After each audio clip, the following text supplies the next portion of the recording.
Shalom, and welcome back to B'nai Noach Academy, Thoughts on the Torah. Please remember to hit the like button, to subscribe, and most importantly, to share this wisdom and inspiration with friends and family.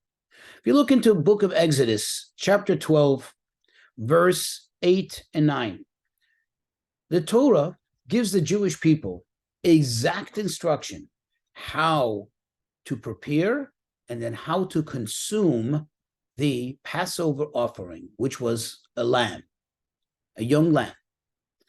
One of the things that they were meant to eat together with this meat was mirorim, which translates into bitter herbs. They had to eat very bitter vegetables and in fact taste the bitterness in order to observe this commandment, this celebration, this commemoration of Exodus from slavery, of Exodus from Egypt, of freedom from slavery.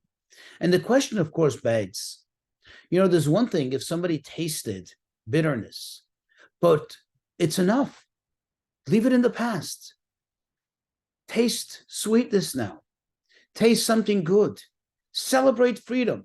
Why is it that part and parcel of celebrating freedom, as mandated here by the Torah, is to have a taste of bitterness, to actually actively taste the bitterness, to remind ourselves of the past?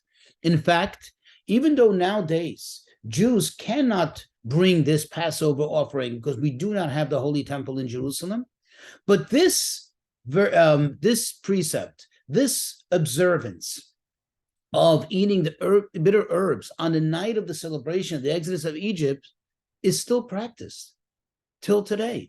And the question is, what is in it? What is behind this? What does this mean? And how does this apply to our day-to-day life? And the answer is as follows. Too often, even people who've gone through tremendous difficulty, whether it's a childhood or problems in their young adulthood, or sometime through life, whether it be poverty or stricken with some illness or some other incapacitations.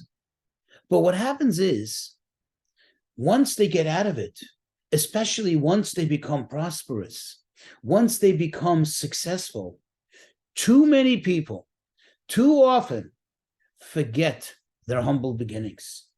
In fact, they become so arrogant that not only do they forget the past, but they forget the present, and they become, unfortunately, blinded by their success, and they forget that success comes from God and that there is a purpose in it. And some of them even become cruel, and they neglect to help others, or worse. And this is what the Torah is teaching us. Of course, you don't look back.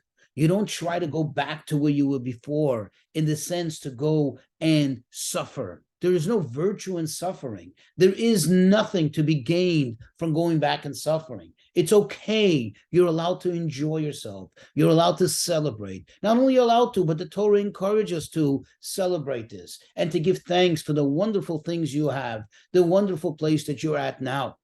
At the same time, however, the Torah says, I want you to give a little taste of the bitterness. So you don't forget. You should have a little glimpse back in the very, very past and remember where you were then.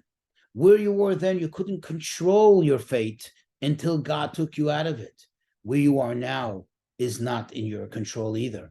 Where you were then, you were hoping and begging that there would be some kind people who would come and help you, who would come and provide you with the assistance you need, to lend you a helping hand to get you out of your predicament, or to at least assist you as you're going through your predicament.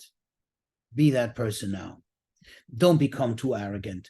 Don't become consumed with yourself and this false imagination that the success comes from you. Taste just a little bit during the height of the celebration. Taste your humble beginnings or your difficult, challenging beginnings. And then that should bring you back to the proper perspective.